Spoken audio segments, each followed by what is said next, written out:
सुप्रभात दोस्तों, रामायण के इस सीरीज में आपका स्वागत है।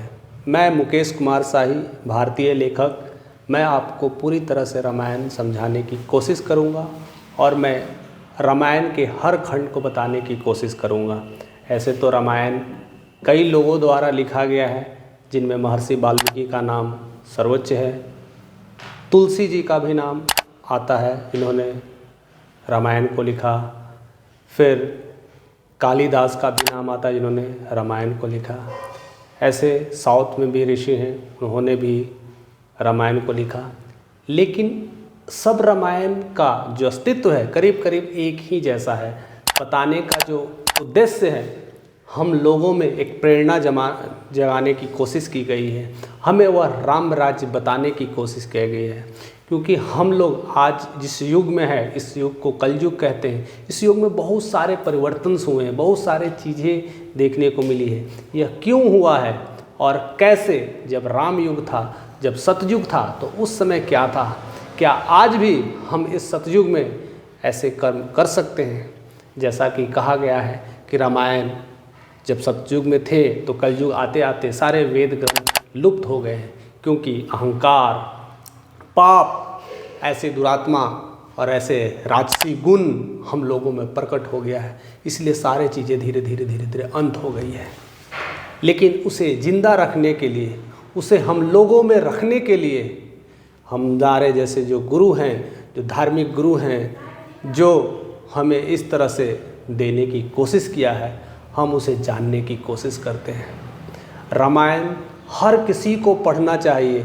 पढ़ने से हमें अद्भुत चमत्कार मिलता है, अद्भुत बदलाव आता है और हर प्रकार के लोग रामायण के हर तरह से चीज़ों को पढ़ते हैं। एक्चुअली रामायण को 7 खंडों में बांटा गया है, लेकिन इनका जो 5 खंड है वो बहुत ही महत्वपूर्ण है।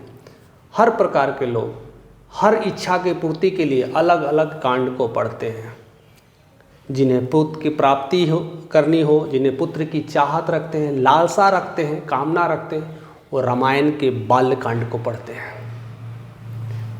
जिनकी राज्य छिन गई है, जिनका साम्राज्य छिन गया है, जो भूमिहीन हो गए हैं, किसी न किसी वजह से कोई उन्हें उनकी संपत्ति हड़प ली है, वह कहीं न कहीं किष्किंधा कांड पढ़ते हैं। जिसे धन संपत्ति की कमी है, उसे धन संपत्ति चाहिए, पैसे चाहिए, साम्राज्य चाहिए, खुशी चाहिए, वो अयोध्या कांड पढ़ते हैं। जिन्हें मनोकामना हर चीज़ के हो, हर चीज़ की प्राप्ति हो जाए, जिन्हें जो भी इच्छाएं हैं, आज के इस युग में बहुत सारी इच्छाएं हैं, उनकी पूर्ति के लिए लोग सुंदर कांड पढ़ते हैं। लेकिन जब पाप बढ़ जाता है या समस्याएं बढ़ जाती हैं या लोगों का नाश होने लगता है, शत्रु बढ़ जाती है और उससे घृणा होने लगती है या दुश्मन बढ़ जाते हैं, उनके विनाश के लिए हम लंका कांड पढ़ते हैं। ऐसे तो और कांड हैं जिन्हें भी हमें जानना चाहिए। वो आरण्य कांड है और दूसरा उत्तरकांड है। उत्तरकांड सबसे अंत का कांड है, जब पूरी रामायण ऑलमोस्ट ख़त्म हो जाती है।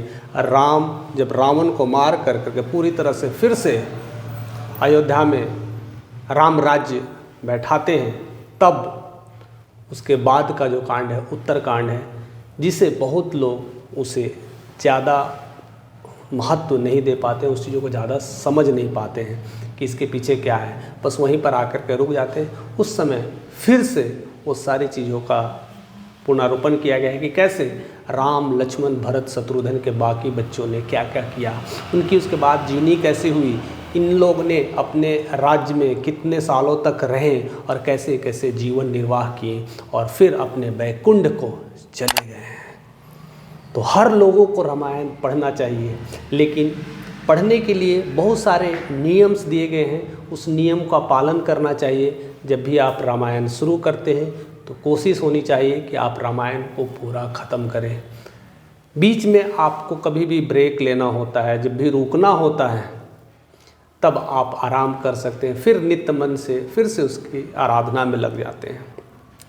मन में बहुत सारे विचार आते हैं, वो सब खत्म हो जाते हैं। ऐसा लिखा गया है, कहते हैं कि जिस तरह से युग के अनुसार कलयुग में बताया गया कि बहुत सारे चीज़ बढ़ रहे हैं, पाप बढ़ रहे हैं। उसके लिए इसमें रामायण में बहुत सारी, वाल्मीकि रामायण में वो सारी बातें लिखी गई हैं। मैं जो जिक्र करने वाला हूँ यथाकथित वाल्मीकि रामायण की ही चर्चा करने वाला हूँ।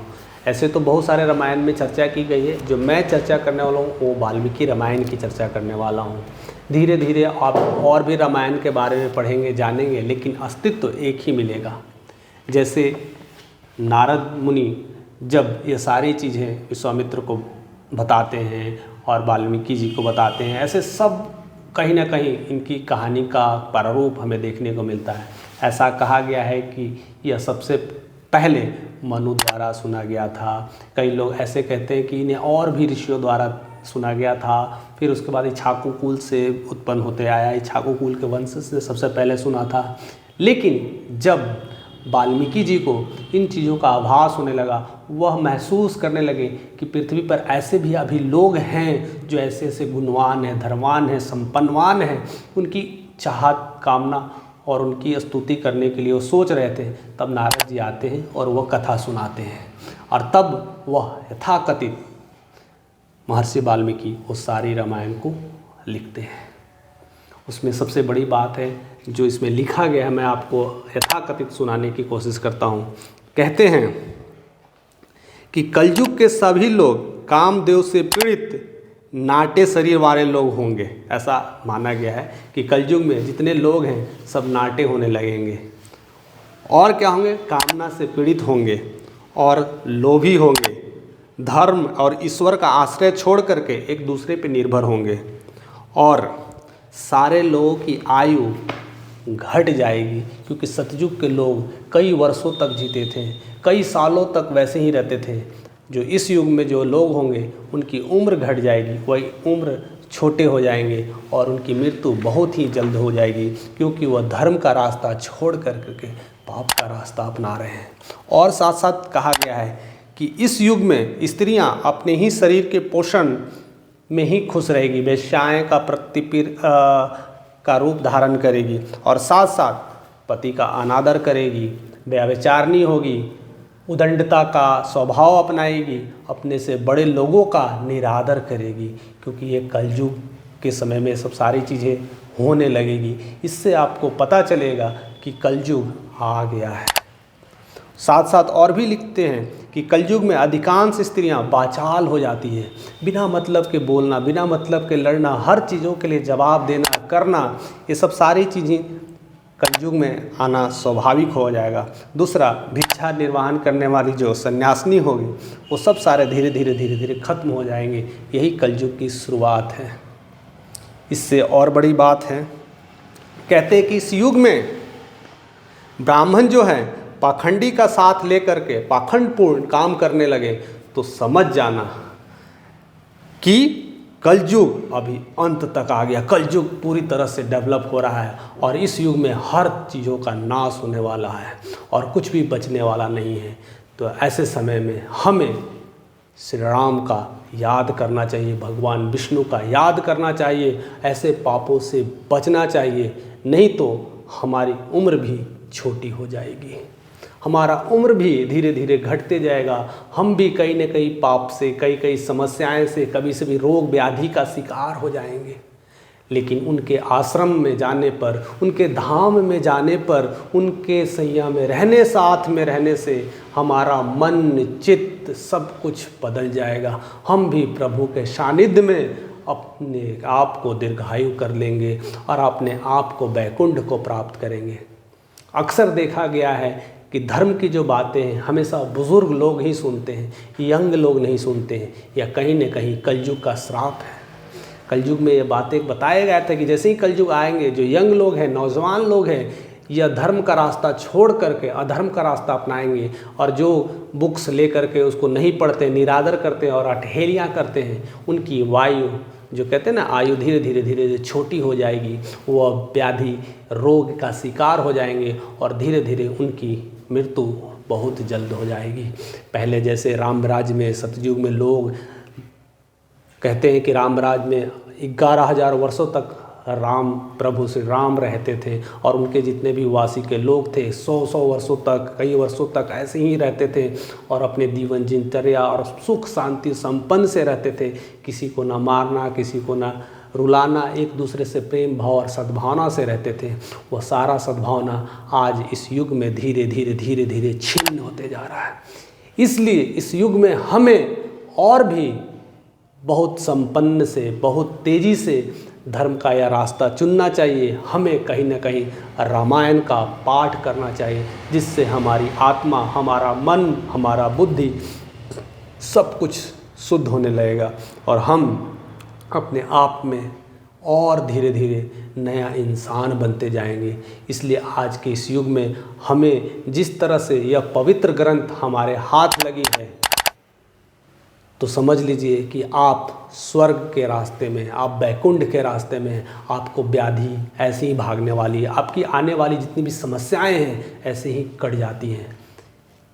इस ग्रंथ में और भी लिखा गया है कि आप अगर रामायण का पाठ करते हैं, रामायण का सुनते हैं, रामायण की कथा सुनते हैं, तो 100 गंगा स्नान करने के बराबर होता है। लोग जितने भी पाप करते हैं तो गंगा स्नान करते हैं, कहते मेरा पाप धुल जाएगा, लेकिन रामायण की यह कथा सुनने से ऐसे ऐसे 1000 गंगा स्नान करने से भी ज़्यादा फल मिलता है। इसलिए यह कथा ज़रूर सुनना चाहिए। इसमें ऐसी कई विधियाँ भी बताई गई है कि आप इसे साल में 2 बार जो समय होता है वो कृष्ण पक्ष के समय सुनना चाहिए, श्रावण पक्ष के समय सुनना चाहिए और उस समय सुनने से आपको और भी ज़्यादा फल मिलता है।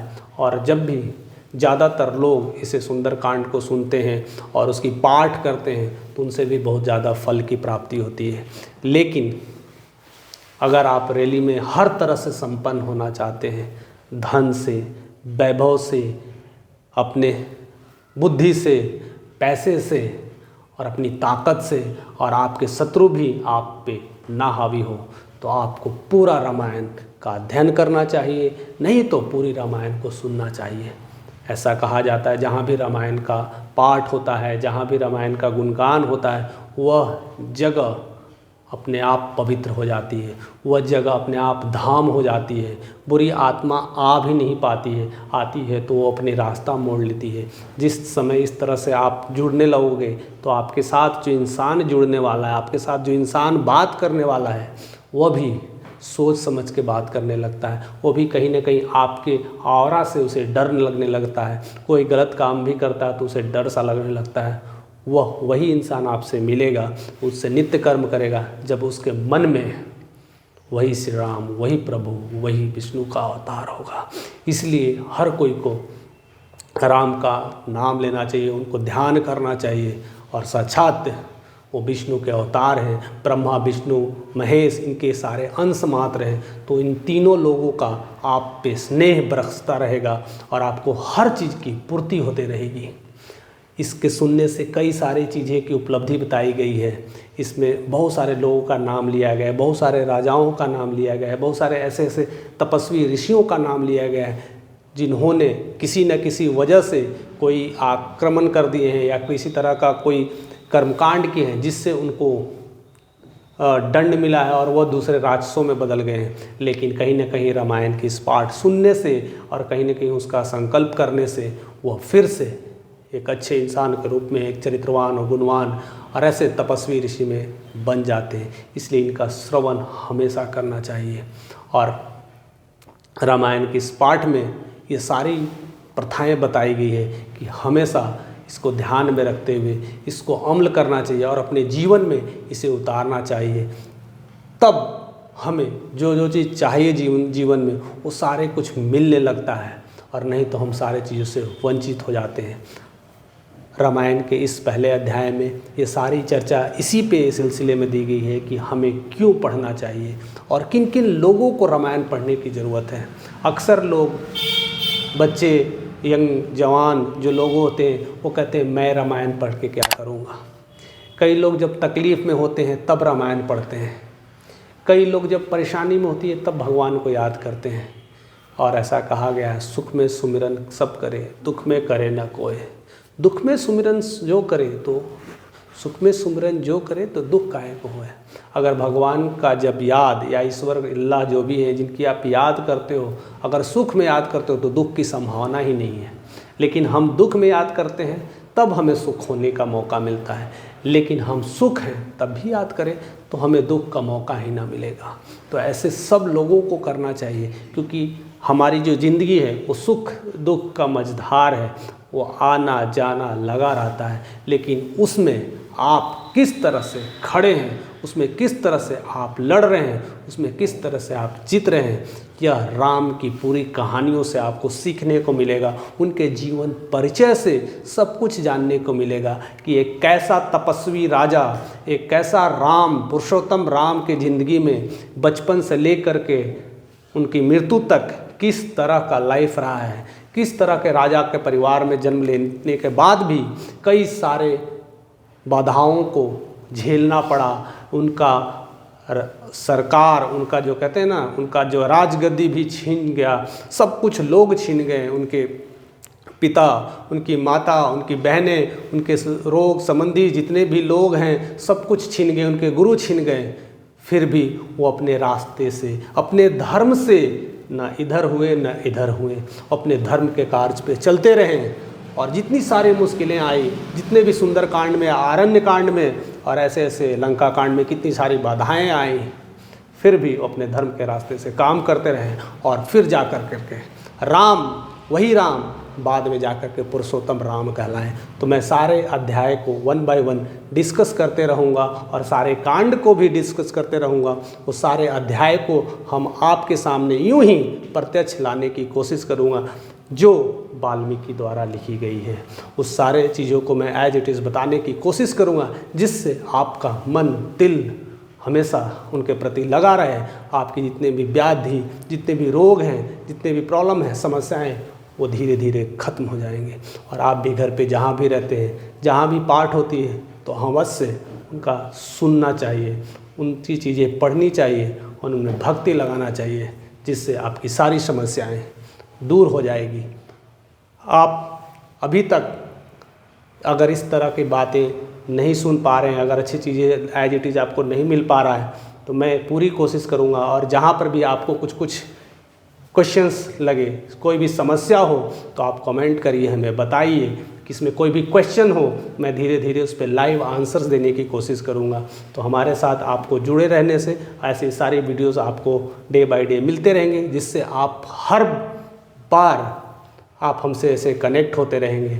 और इतनी भीड़ भाड़, इस भीड़ भाड़ की लाइफ में मैं बहुत सारी वीडियोस बनाने की कोशिश कर रहा हूँ। आपको रामायण भी देने की कोशिश कर रहा हूँ और भगवत गीता भी देने की कोशिश कर रहा हूँ, और साथ साथ मोटिवेशनल वीडियोस दे रहा हूँ जो इंस्पिरेशनल है।